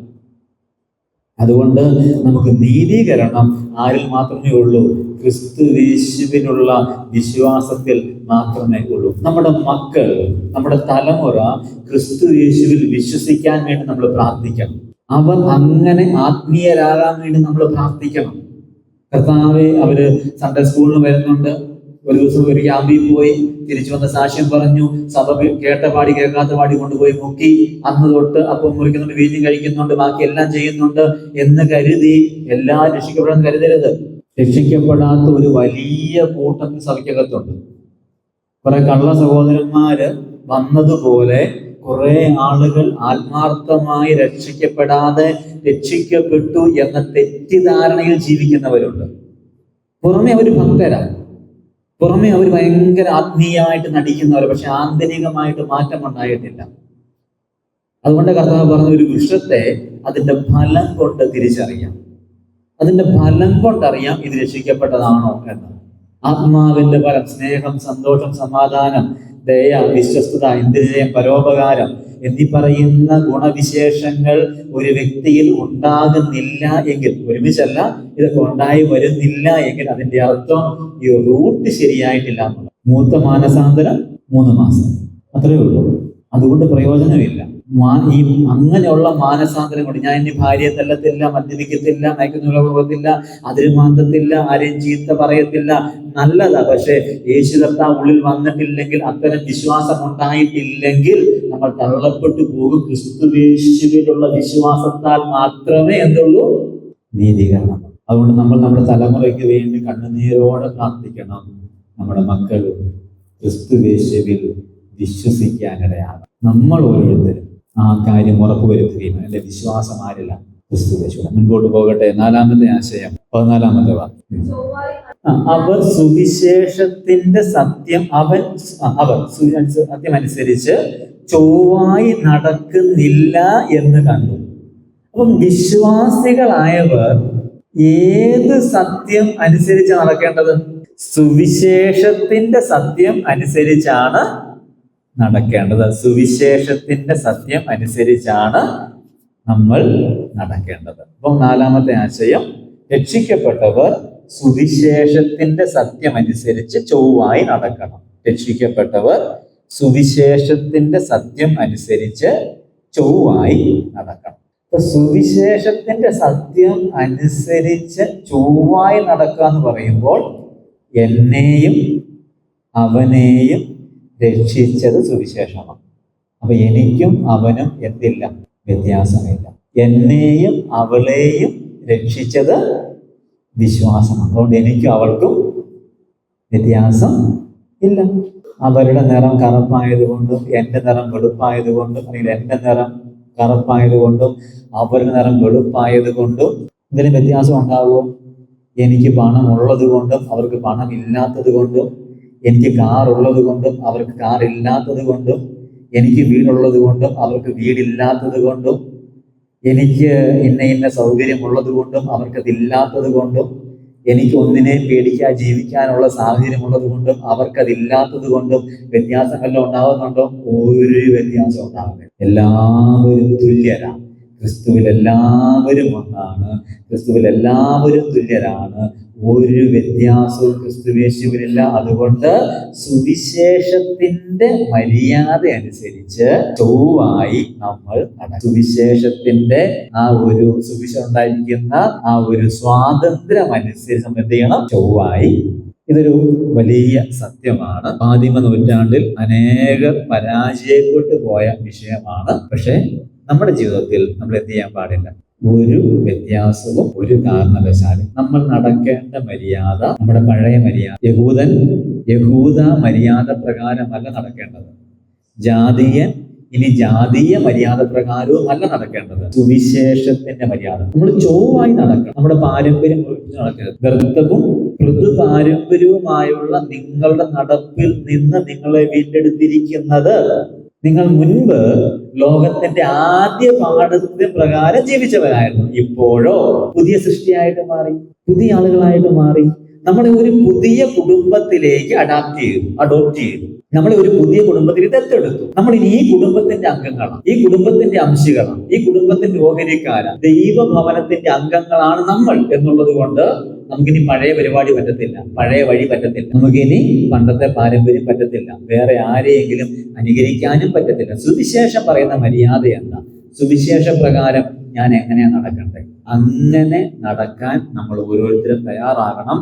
നമ്മൾ പഠിക്കേണ്ട പ്രായോഗികമായ പാഠങ്ങളിലൊന്നാണ് ഞാൻ സുവിശേഷ പ്രകാരം എങ്ങനെ ജീവിക്കണം മര്യാദയായിട്ട്. പലപ്പോഴും നമ്മൾ പറഞ്ഞു കേൾക്കാറുള്ളത് പോലെ സുവിശേഷത്തിനെതിരെ ഈ സുവിശേഷം അനുസരിക്കുന്നവർ തന്നെയാണ് പലപ്പോഴും, എല്ലാവരുമല്ല, സുവിശേഷത്തിന്റെ ഭാഗമായി നിൽക്കുന്നവർ പലപ്പോഴും സുവിശേഷത്തിനെതിരായി തീരാറുണ്ട്. അവരുടെ ജീവിത രീതി, അവരുടെ സമ്പ്രദായങ്ങൾ, അവരുടെ ആചാരങ്ങൾ, അവർ പോകുന്ന വഴികൾ വലിയ മാറ്റമൊന്നും കാണാത്ത, വലിയ രീതിയിലുള്ള പരിവർത്തനമൊന്നുമില്ലാത്ത ഒരു ജീവിതം. അതുകൊണ്ട് തന്നെ നമ്മളിലേക്ക് ആളുകൾ ആകർഷിക്കപ്പെടുകയോ നമ്മളുടെ ദൈവത്തെ അവർക്കും വേണമെന്ന് തോന്നുകയോ നമുക്ക് ലഭിക്കുന്ന ഒരു എന്താ പറയുക, നമുക്ക് ഇവിടെ കിട്ടുന്നതിനേക്കാൾ സ്വാതന്ത്ര്യം അപ്പുറത്ത് കിട്ടുന്നുണ്ട് എന്ന തോന്നൽ പോലും ആളുകൾക്ക് ഉണ്ടാകുന്നില്ല. ഒരിക്കൽ പറഞ്ഞതുപോലെ അദ്ദേഹം പാടിയ ആ പാട്ടിലെ പോലെ പറയനൊരു പള്ളി, പുലയനൊരു പള്ളി, മീൻപിടുത്തക്കാരൻ മരക്കാരനൊരു പള്ളി, പള്ളികളോട് പള്ളികൾ ചേർന്ന് കാര്യമായ മാറ്റമൊന്നും ഉണ്ടാകും. വിട്ടതിനേക്കാൾ വലുതാണ്, അല്ലെങ്കിൽ വിട്ട ഇടത്തേക്കാൾ വലിയ പ്രശ്നമാണ് വന്ന ഇടത്തുള്ളത് എന്ന ചിന്തയാണ് പലപ്പോഴും ആളുകളെ ഭരിക്കുന്നത്. ഞാൻ മുൻപുണ്ടായിരുന്ന ഭാഗത്തിൽ ഇത്രയേറെ പ്രശ്നങ്ങളില്ലായിരുന്നു, പക്ഷെ ഇങ്ങോട്ട് വന്നപ്പോൾ വിട്ടതിനേക്കാൾ വലുതാണ് ഇവിടെ, വേലി തന്നെ വിളവ് തിന്നുന്ന അവസ്ഥയാണ് ഇവിടെ എന്നതാണ് ഇപ്പോഴത്തെ ഒരു പ്രശ്നം. ഇതിനകത്ത് പലപ്പോഴും നമ്മൾ ആചരിക്കുന്നത് പഴയ മര്യാദകളാണ്. ഒരു കല്യാണം പറ്റ ചോദിക്കും, അവർ ഏത് ഗ്രൂപ്പിൽ നിന്ന് ഏത് പള്ളിയിൽ നിന്ന് ഇങ്ങോട്ട് വന്നവരാണ്, അവര് പണ്ട് എവിടെ നല്ല ആൾക്കാർ വല്ലതും അത് ചോദിച്ചോളൂ. നല്ല ആൾക്കാർ കുഴപ്പമില്ല, നല്ല ആൾക്കാരാണ്. പക്ഷെ നല്ല ആളുകൾ എന്നുള്ളത് പാരമ്പര്യം വെച്ചാണ്, സ്വഭാവം തീരുമാനിക്കേണ്ടത്. വിട്ടേച്ച് പോകുന്ന പള്ളിയോ അമ്പലമോ അല്ല, നല്ലതാണോ മോശമാണോ തീരുമാനിക്കുന്നത് സ്വഭാവമാണ്. എനിക്ക് റോമൻ കാത്തോലിക്ക് എന്ന് കല്യാണം കഴിച്ചാമെന്ന് പറഞ്ഞ ആൾക്കാരുണ്ട്. റോമൻ കത്തോലിക്ക് എന്ന് ബ്രദറിലോട്ട് വന്ന പെൺകുച്ചിനെ മതി, യാക്കോബ് എന്ന് ബ്രദറിലോട്ട് വന്ന ചെറുക്കനെ മതി. വീട്ടിൽ ഇരിക്കത്തേ ഉള്ളൂ. ദൈവഹിതം അന്വേഷിക്കാൻ പഠിക്കണം, ദൈവത്തിന്റെ ഇഷ്ടം അറിയാൻ പഠിക്കണം. അല്ലാതെ ബാക്കിയുള്ള മര്യാദയല്ല നമ്മുടെ വിഷയം. ലോകത്തിന്റെ മര്യാദകൾ മറ്റു പലതുമുണ്ട്, യഹൂദന്മാരുടെ മര്യാദ പലതുമുണ്ട്, ജാതീയമായ മര്യാദ പലതുമുണ്ട്. അതല്ല നമ്മൾ ജീവിക്കേണ്ട ജീവിതം. നമ്മൾ ജീവിക്കേണ്ട ജീവിതം ഏത് മര്യാദ പ്രകാരമാണ്? സുവിശേഷത്തെ ക്രിസ്തു യേശുവിൽ നമ്മളെല്ലാവരെയും ഒന്നാക്കി. പിന്നെ എന്തിന് വ്യത്യാസം കാണിക്കും? നമ്മുടെ സഭകൾ അങ്ങനെയുള്ള സഭകളായിട്ട് മാറണം. ആളുകൾ സ്വാതന്ത്ര്യത്തിനു വേണ്ടി നമ്മുടെ അടുക്കിലേക്ക്, ഇവിടെ സ്വാതന്ത്ര്യം, ഇവിടെ തിരിച്ചു വ്യത്യാസം, ഇവിടെ ജാതി മതം വർണ്ണം വർഗം വ്യത്യാസമില്ല. ഇവിടെ എല്ലാവരെയും ഒരുപോലെ കാണുന്നു, എല്ലാവരും ഒരുമിച്ചിരിക്കുന്നു, എല്ലാവരും ഒരുമിച്ച് ആരാധിക്കുന്നു, എല്ലാവരും ഒരുമിച്ച് ദൈവത്തെ സേവിക്കുന്നു എന്ന ആളുകൾ തോന്നണം. പണത്തിന്റെ പേരിൽ അവിടെ വ്യത്യാസമില്ല, പദവിയുടെ പേരിൽ അവിടെ വ്യത്യാസമില്ല. പണക്കാരന് വലിയ കസേരയും പാവപ്പെട്ടവർക്ക് പായുമല്ല. അവിടെ ഒന്നുകിൽ എല്ലാവർക്കും അല്ലെങ്കിൽ എല്ലാവർക്കും. ആ ഒരു അവസ്ഥയിലോട്ട് നമ്മൾ വരണം. നമ്മുടെ കുടുംബങ്ങളിലും അങ്ങനെ തന്നെ ആകണം. ഞാൻ എപ്പോഴും പറയാറുള്ളത് പോലെ ചില ആളുകളെ മാത്രം നമ്മൾ ശ്രേഷ്ഠ സുവിശേഷകന്മാരും ചില ആൾക്കാരെ സാധാരണക്കാരായിട്ട് പോലും എണ്ണാൻ പാടില്ല. നമുക്ക് അങ്ങനെ ചില ഇച്ചിരി പൊക്കി പറയാൻ കർത്താവിന്റെ ശ്രേഷ്ഠദാസൻ എന്നയാളുടെ കൂടെ ഇന്ന് കർത്താൻ ആരാധിക്കാനായിട്ട് പറ്റി. അതൊക്കെ എന്ത് വലിയ കാര്യമായിട്ടാ പറയുന്നത്. ഇത് എങ്ങനെ ശ്രേഷ്ഠത ഉണ്ടായി?